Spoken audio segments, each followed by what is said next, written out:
नमस्कार दोस्तों, matric with pic and study में आप सभी को स्वागत है। दोस्तों, आज की इस वीडियो में हम पढ़ाने वाले हैं 2018 के दोनों पाली में पूछे गए त्रिकोणमिति के सभी ऑब्जेक्टिव क्वेश्चन को। इसी तरह से वीडियो के माध्यम से टॉपिक वाइज 2024 से लेकर 2011 तक के सभी ऑब्जेक्टिव और सब्जेक्टिव क्वेश्चन को पढ़ाने वाले हैं। इसका PDF Telegram channel matric with pic and study में डाल दिया जाता है, जिसका लिंक कमेंट बॉक्स में पिन कर दिया जाता है या फिर डिस्क्रिप्शन में लिंक दे दिया जाता है। वहाँ से टेलीग्राम चैनल ज्वाइन कर लें और वीडियो देखने के बाद पीडीएफ से प्रैक्टिस करना ना भूलें, क्योंकि प्रैक्टिस बिना कुछ भी संभव नहीं है। बस इतना प्रैक्टिस कर लेना है कि एग्जाम में क्वेश्चन न छूटे। तो चलिए पढ़ाना शुरू करते हैं।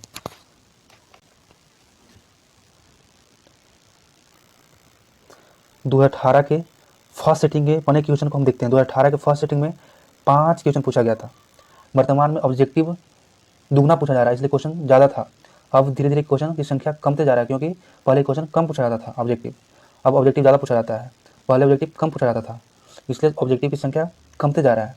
तो चलिए 2018 में हम 5 क्वेश्चन को अभी हम देखने वाले हैं।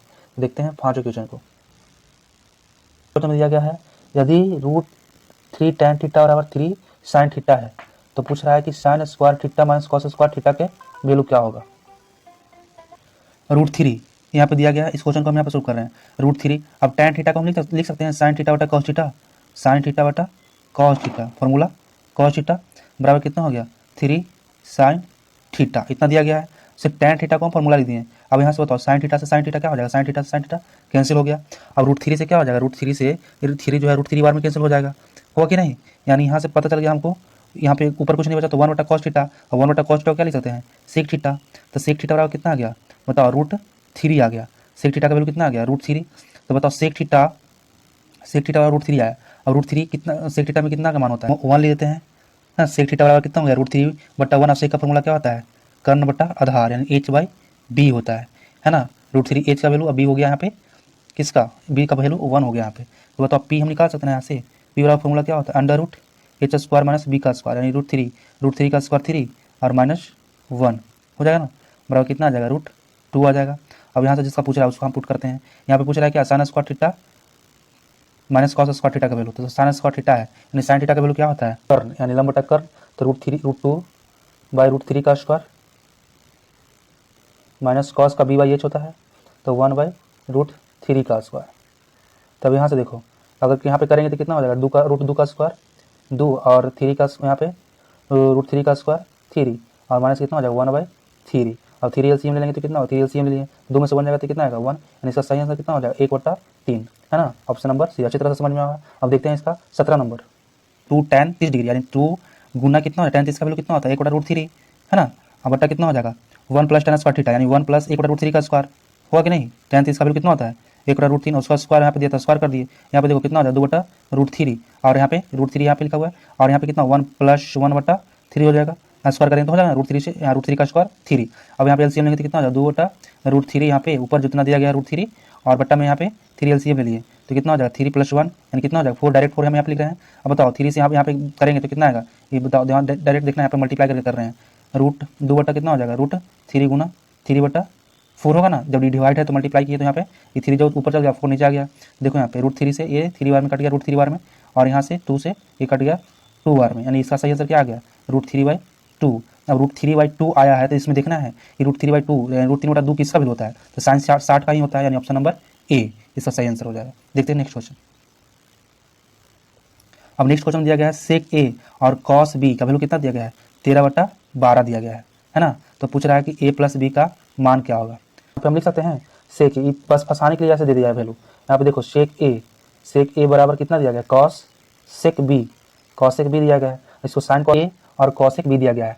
तो बताओ, तो सेक अगर ए का हम वैल्यू अगर यहाँ पे 45 रखें, सेक 45 डिग्री और कॉसेक 45 डिग्री, तो दोनों का वैल्यू कितना होता है √2, बराबर √2 होगा कि नहीं। यानी ए का हम जब देख रहे हैं कि ए का वैल्यू 45 रखेंगे और बी का भी वैल्यू 45 रखें तो आपस में बराबर होगा, लेकिन यहाँ पे वैल्यू का कोई मतलब नहीं है। बताओ तो ए प्लस बी का वैल्यू पूछ रहा है, तब ए प्लस बी का मान कितना होगा, तो ए प्लस बी यानी 45 + 45 ऐड करेंगे तो कितना हो जाएगा 90 डिग्री, यानी इसका सही आंसर क्या हो जाएगा ऑप्शन नंबर सी 90 डिग्री। अब यहाँ पे देखो दिया गया है 19 नंबर में, यदि किसी त्रिभुज ABC में एंगल ए और एंगल बी, यानी कोण ए तथा कोण बी पूरक है, पूरक कोण किसको बोलते हैं, इन दोनों कोणों का योगफल कितना होना चाहिए, योगफल 90 डिग्री होना चाहिए, तो उसको पूरक बोलते हैं। त्रिभुज के तीनों कोणों का योगफल क्या होता है 180 डिग्री होता है, यानी हम बोल सकते हैं a + b + c बराबर कितना है 180 डिग्री होता है, होता है ना, त्रिभुज के तीनों कोणों का योगफल 180 डिग्री। और यहाँ पे कह रहा है कि एंगल ए तथा एंगल बी पूरक कोण है, तो पूरक कोण कितना होता है, दोनों मिलकर 90 डिग्री, यानी ए प्लस बी, यानी एंगल ए और एंगल बी दिया गया है, यहाँ पे पूरक कोण कह रहा है, तो कितना ए प्लस बी का वैल्यू कितना हो गया 90, 90 प्लस कितना हो जाएगा सी बराबर कितना हो गया 180 डिग्री। और तो सी बराबर क्या हो जाएगा, इधर 90 है, उधर ले जाएंगे तो क्या आ जाएगा 180 में से 90 घट जाएगा, 180 में से 90 घटेगा तो कितना आ जाएगा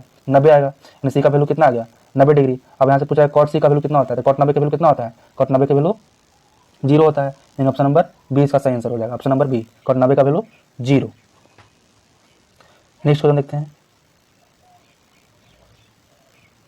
अब यहाँ पे दिया गया tan अल्फा प्लस बीटा का मान √3 दिया गया, tan अल्फा का मान 1/√3 दिया गया है, तो बताओ, तो यहाँ से हम देखो लिख सकते हैं tan अल्फा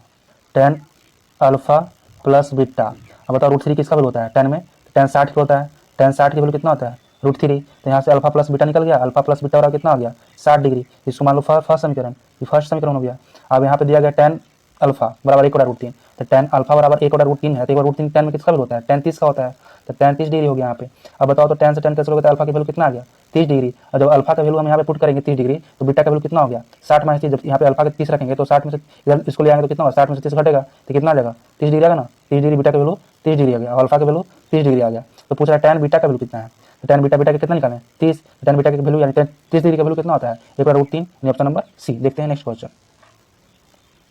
अब देखते हैं 2018 के सेकंड शिफ्ट में पूछे गए सभी क्वेश्चन को। 2018 के सेकंड शिफ्ट में भी ऑब्जेक्टिव क्वेश्चन 5 नंबर का ही पूछा गया था, वो सब 5 क्वेश्चन को भी देखने वाले हैं। चलो देखते हैं। अब क्वेश्चन बार बार रिपीट करता है, क्वेश्चन वहाँ से जो पूछे गए क्वेश्चन PYQ जो रहता है उसी से क्वेश्चन बार बार रिपीट करता है। तो देखो यहाँ पे जो पूछा गया था 2018 के फर्स्ट शिफ्ट में, वही पूछ दिया सेकंड शिफ्ट में, तो अभी बताया ना अभी हम उसका आंसर क्या आएगा, चलो फिर से बता देते हैं क्या आया था आंसर। देखो आंसर क्या आया था पता नहीं, देखो यहाँ बना के देखते हैं √3, अभी फर्स्ट में बताया था, यहाँ पे वही पूछ रहा है, इसको भी दे दिया सेकंड शिफ्ट में।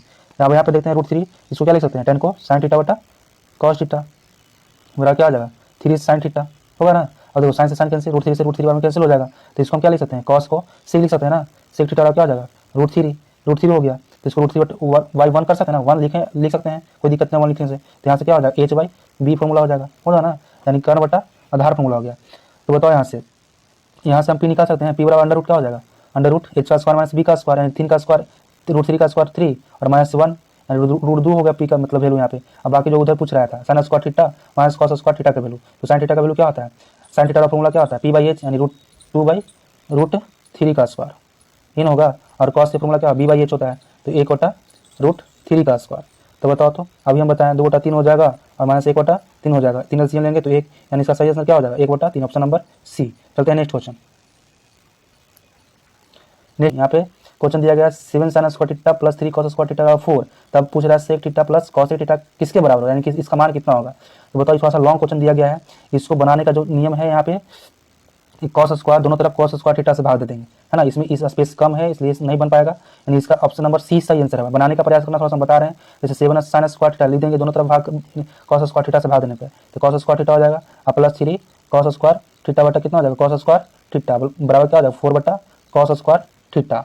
देखो तो यहाँ से cos कैंसिल हो जाएगा। अब यहाँ से क्या लिख सकते हैं इसको 7 sin थीटा बटा cos थीटा फॉर्मूला क्या होता है tan theta, tan square theta हो गया, और प्लस यहाँ पे दियो क्या हो जाएगा 3 हो जाएगा, और इधर क्या हो जाएगा 4/cos स्क्वायर थीटा ना, तो सेक हो जाएगा सेक स्क्वायर थीटा, है ना, अगर स्पेस है तो इसमें बन जाता तो ठीक है। अब यहाँ से देखो कितना आ गया, यहाँ पे ये 7 है, यहाँ पे देख रहे हैं 4 है, इसको ऐसा तोड़ें कि मतलब इधर काम हो जाए, फॉर्मूला निकल जाए, तो इसको हम लिख सकते हैं 7 को 4 tan स्क्वायर थीटा। देखो 4 जब लिख रहे हैं तो और कितना बचा 3 बच रहा है, 3 बच ही रहा है अभी, तो 3 tan स्क्वायर थीटा, दोनों को जोड़ेंगे, देखो बताओ 4 tan square theta plus 3 tan square theta को ऐड करेंगे तो 7 tan स्क्वायर थीटा होगा कि नहीं। अब क्यों ऐसा किए हैं, देख रहे हैं कि इधर 4 sec स्क्वायर थीटा है, अब जानते हैं कि sec square theta minus tan square theta उसका वैल्यू 1 होता है, फॉर्मूला उसके लिए यहाँ पे ये 7 को हम तोड़ दिए हैं 4 और 3 में, 4 tan square theta minus plus 3 tan square theta कर दिए हैं। अब प्लस कितना दिया गया 3 प्लस 3 हो गया, अब बराबर यहाँ पे कितना है 4 sec स्क्वायर थीटा हो जाएगा।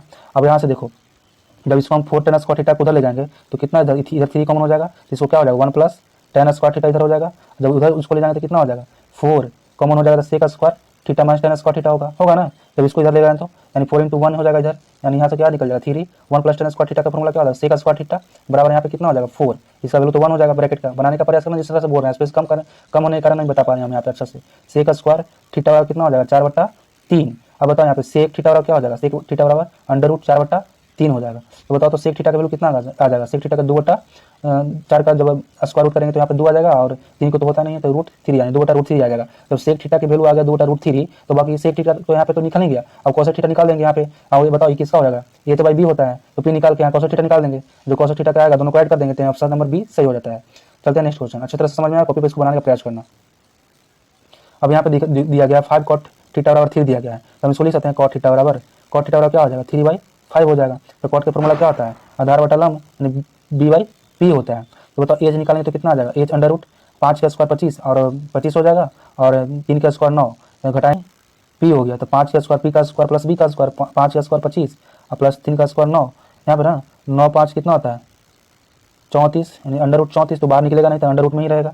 अब यहाँ से जो पूछा उसको वैल्यू निकालो यहाँ पे, तो 5 इंटू कितना हो जाएगा, अब साइन थीटा है, तो साइन थीटा का फॉर्मूला क्या होता है, p/b होता है, साइन थीटा का फॉर्मूला क्या होता है, p/h यानी लंब बटा कर्ण, तो 5 बटा कितना हो जाएगा √34 और माइनस कितना हो जाएगा -3 इंटू बता कॉस थीटा का फॉर्मूला क्या होता है, b/h होता है, यानी 3 बटा कितना हो जाएगा √34 और बटा कितना हो जाएगा यहाँ पे 4 साइन थीटा है, तो साइन थीटा के जो ऊपर लिखे हैं 5 बटा √34 माइनस प्लस यहाँ पे है 3 इंटू कितना हो जाएगा 3/√34, ये तो करना था। अब बताओ तो यहाँ पे √34 हम अगर एलसीएम ले लेंगे, यहाँ पे एलसीएम तो ऊपर कितना हो जाएगा 25 माइनस 9 होगा ना, 5 5 25 और 3 3 9, इधर बट्टा फिर बट्टा यहाँ पे √34 एलसीएम ले लेंगे तो 5 चौका 20 और प्लस 3 3 9, ही ना होगा 5 चौका 20 और 3 3 9। तो यहाँ से बताओ 25 में से 9 जाएगा तो कितना बचेगा 16, और √34 से √34 तो कैंसिल ही हो जाएगा, तो 16 और 20 और 9 कितना हो जाएगा 29, यानी 16/29 का सही आंसर हो जाएगा ऑप्शन नंबर बी। चलते हैं नेक्स्ट क्वेश्चन की ओर। अब यहाँ पे दिया गया साइन x डिग्री बराबर साइन अल्फा x होगा, है ना, x छूटा गया यहाँ पे, साइन x डिग्री बराबर यहाँ पे दिया गया है साइन x अल्फा या अल्फा x, इतना दिया गया है, तो साइन x से पूरा कैंसिल हो जाएगा, यहाँ पे डिग्री है तो यहाँ पे बच जाएगा 1 डिग्री बराबर अल्फा, तो 1 डिग्री बराबर जानते हैं क्या होता है पाई/180 रेडियन होता है ना, रेडियन यही पूछ रहा है। तो यहाँ पे ये 1 डिग्री का वैल्यू कितना हो जाएगा, अल्फा बराबर कितना हो जाएगा पाई/180 रेडियन, ऑप्शन नंबर डी। चलते हैं नेक्स्ट क्वेश्चन की ओर। अब यहाँ पे देखो tan पूछा गया है, सब मल्टीप्लाई में है, तो बताया जब भी सब मल्टीप्लाई में रहेगा और जो वैल्यू पता नहीं है किसी को, अब इसमें बताओ 15 का पता नहीं है, 20 का पता नहीं है, 70 का पता नहीं है, 75 का भी पता नहीं है ना, इतना वैल्यू भी पढ़े नहीं याद, मतलब याद किए हैं नहीं याद किए हैं, इसका कितना जब मल्टीप्लाई में है तो 1 आंसर हो जाएगा। कैसे होगा तो यहाँ पे बता देते हैं, देखो 15 और 75 में तो 90 बना रहा था, चेंज करेंगे, और 70 और 20 मिलकर 90 बना रहे थे, कोई एक के चेंज करेंगे। देखो यहाँ पे tan 15 डिग्री ले देते हैं और यहाँ पे tan 20 डिग्री ले देते हैं, और बाकी दोनों को चेंज कर देते हैं, इंटू tan को हम यहाँ पे tan ले देते हैं, tan 90 में से कितना घटाएगा तो 70 आएगा, तो 20 घटाने पर 70 आ जाएगा, और इंटू फिर tan 90 में से कितना घटाएंगे तो मतलब 75 आएगा, तो 15 घटाने पर आ जाएगा ना, तो tan 15 डिग्री हो गया, इंटू tan 20 डिग्री हो गया, और इंटू यहाँ पे कितना हो जाएगा tan 90 माइनस थीटा, तो cot थीटा फॉर्मूला होता है cot, और यहाँ पे थीटा की जगह पर कितना है 20 डिग्री, इंटू यहाँ पे tan 90 माइनस थीटा, तो cot थीटा की जगह पर कितना है 15 डिग्री। अब बताओ tan 15 degree into cot 15 degree उसका वैल्यू 1, और tan 20 degree into cot 20 degree उसका भी वैल्यू 1, और सब मल्टीप्लाई में तो 1 इंटू 1, इसका सही आंसर क्या हो जाएगा 1, ऑप्शन नंबर डी, है ना। चलते हैं नेक्स्ट क्वेश्चन की ओर। बस 2018 के दोनों पाली में इतना ही क्वेश्चन पूछा गया था, 10 क्वेश्चन पूछा गया था, 5 मिलाकर, प्रथम पाली में भी 10 5 और सेकंड वाली पाली में भी 5, यानी टोटल 10 था। दोनों शिफ्ट को एक ही वीडियो में देख लिए। मिलते हैं नेक्स्ट वीडियो में, तब तक के लिए थैंक यू, जय हिंद।